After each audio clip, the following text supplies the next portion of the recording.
ingin kebaikan buat hambanya itu, Allah bikin orang itu suka menyampaikan agama.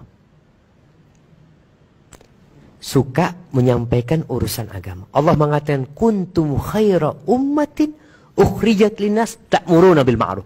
Kalian ini umat terbaik, generasi terbaik yang dikeluarkan untuk umat manusia. Apa kerjaan kalian?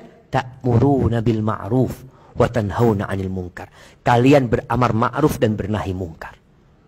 Allah mengatakan di ayat lainnya, wa man ahsanu qawlan mimman da'a ila Allah wa amila salihan wa qala innani minal muslimin. Siapakah yang ucapannya lebih baik daripada orang yang mengajak orang lain kepada Allah Azza wa Jalla, dan dia beramal soleh, dan dia mengatakan termasuk dia orang-orang Islam.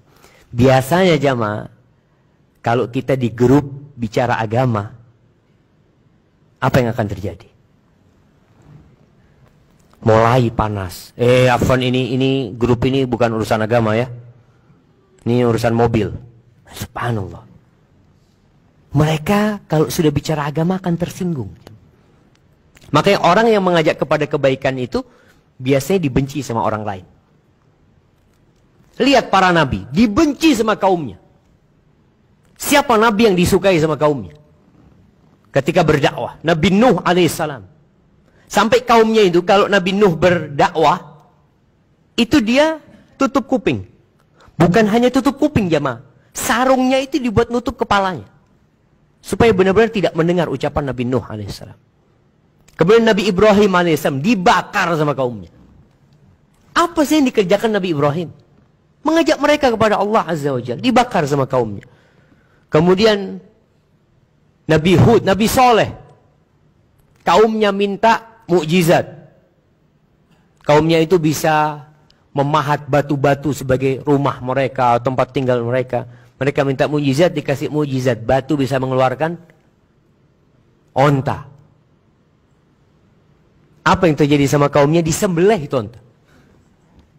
Dan mau dibunuh Nabi Saleh alaihissalam. Artinya kalau kita sudah mau jadi orang yang baiknya sudah lebih. Tadi kita bicara mungkin baik untuk diri sendiri. Tapi ini sudah baik yang mengajak orang lain dalam kebaikan. Itu biasanya kita akan dicela sama orang. Ya, kalau anak biasanya sama orang tuanya ribut. Anak ingat ketika anak pulang dari pesantren itu selalu disidang sama orang tua. Sampai ketika pulang pakai jenggot. Anak 5 tahun nggak pakai jenggot. 6 tahun tahu jenggot sunnah pakai jenggot. Itu disidang sama orang tua. Sini. Ikut aliran apa ini? Oh, ikut aliran apa? Ya, nggak ada karena ngomong. Nggak ada aliran, ini sunnah Nabi Muhammad SAW. Loh, itu ustadz-ustadz nggak ada pakai jenggot. Kita memang repot. Ketika dalilnya itu ustadz. Ya memang ustadz-ustadz dulu memang nggak pakai jenggot. Karena ngomong, ya mungkin dia nggak tahu. Masa ente lebih tahu dari dia? Nah, biasanya kalau yang muda ini menyampaikan, apa kata orang kampung? Aduh, kencing belum lurus sudah bicara agama. Memang berat. Rasul Shallallahu Alaihi Wasallam sendiri ketika beliau berdakwah, apa kata orang-orang di kampungnya? Kok bisa engkau yang jadi Rasul gitu? Apa nggak ada orang lain? Gitu. Sampai seperti itu. Maka tatkala kita menyampaikan agama Allah ini, mulai jadi orang baik yang levelnya sudah di atas rata-rata. Orang yang sholat 5 waktu baik.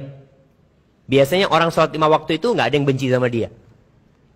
Tapi kalau orang 5 waktu, sholat 5 waktu, kemudian ngajak orang lain sholat, itu biasanya dibenci. Udahlah urusanmu, urusanku. Mulai orang-orang nggak suka. Di kantor kadang-kala mereka sudah mulai nggak suka dengan orang yang suka mengajak kepada kebaikan. Padahal dialah orang terbaik di sisi Allah Azza wa Jalla. Karena dia sedang melaksanakan profesinya para nabi. Nabi itu apa tugasnya? Menyampaikan. Maka mau tidak mau kita dituntut untuk bersabar kalau mau jadi orang yang paling baik. Hadza wallahu a'lam bissawab, itu yang bisa Anda sampaikan. Kurang lebihnya Anda mohon maaf.